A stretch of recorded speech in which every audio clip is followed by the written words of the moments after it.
It's about 6 o'clock in the morning, and this is a German-made RF meter.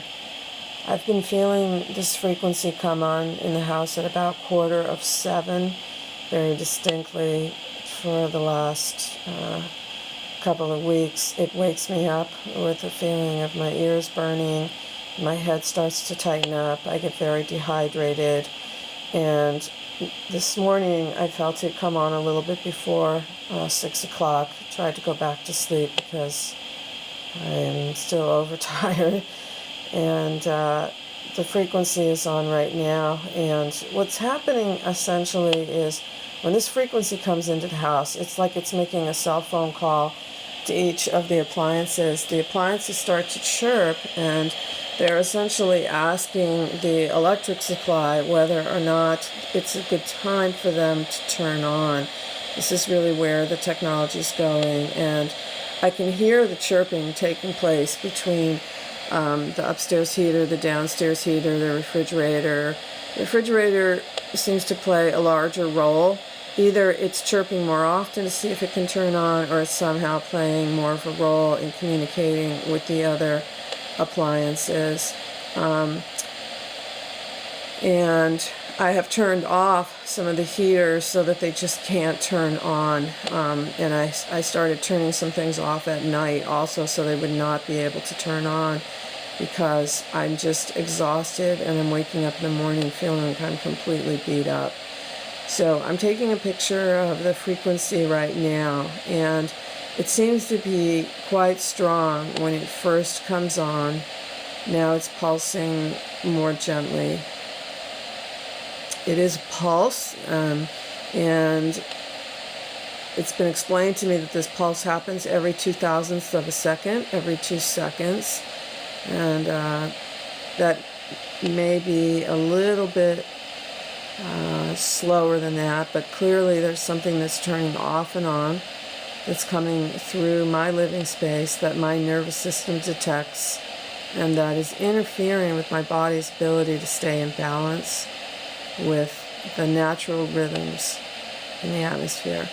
So we can see that this reading is going up a little bit each time, and I'm quite certain that there's some kind of bell curve involved. And when the engineers come clean and tell us what they've actually done and what they've been subjecting us to, we will probably find out. But you can see each time this number goes up a little bit higher. It was just at 7. That went down to 4.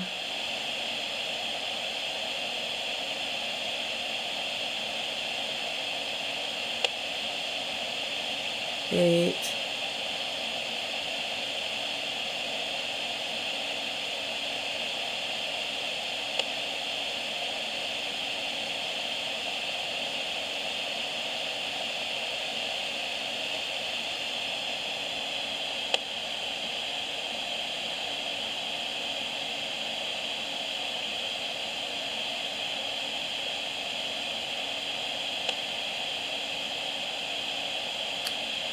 'It's not only pulsed, but it's the power density of the pulse keeps changing, and in my experience this just wreaks havoc on our nervous systems. It's both the fact that it's pulsing off and on, but also that we can't adapt to it, because it seems to not be something that we would just discount after a while, because we would get used to it. And again, if you look at even the most recent testimony in the United Kingdom, where experts spoke to the MPs there, the experts who were speaking on behalf of this technology kept comparing it to a cell phone, and this would be like having somebody next to you start to make a cell phone call every 2 seconds. And even though the jury's out about whether or not cell phone technology is safe, I don't see how it's possible to compare this technology to a cell phone. It's just, this is not what you experience 24 hours a day, every other second, from the use of cell phone technology. And in my house, at least, this is virtually full body exposure, because I don't have a place to be where I'm clear of these frequencies. They're coming through the house.